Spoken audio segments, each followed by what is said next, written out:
In the name of Jesus. 1, 2, 3.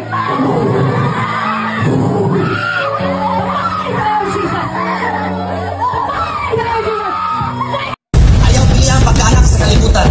We are a child of God. If natay taong puputuloy God para i-overcome ang kalibutan.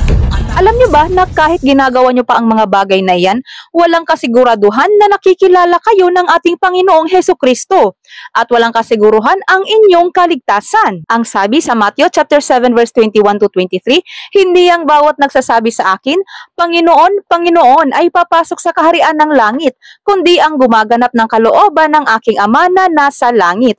Marami ang magsasabi sa akin sa araw na iyon, Panginoon, Panginoon, hindi ba't sa iyong pangalan kami ng hula, nagpalayas ng mga demonyo at gumawa ng maraming kababalaghan?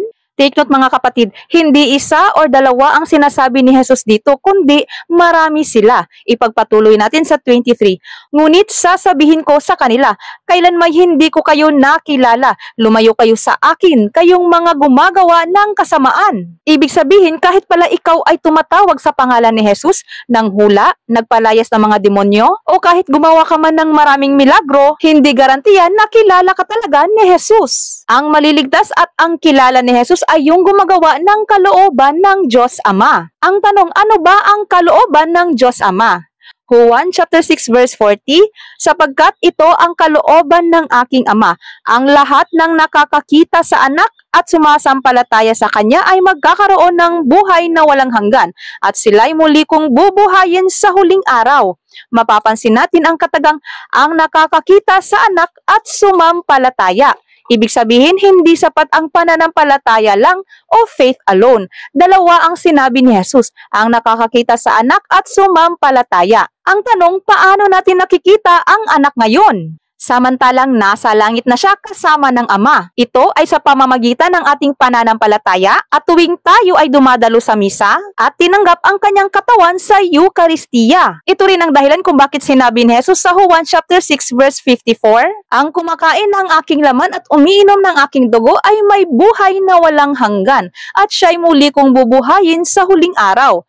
Sabi niya sa Juan chapter 6 verse 51, ako ang tinapay na bumaba mula sa langit. Ang sino mang kakain ng tinapay na ito ay mabubuhay magpakailanman. Ang tinapay na ibibigay ko ay ang aking laman na aking ibibigay para sa buhay ng sanlibutan.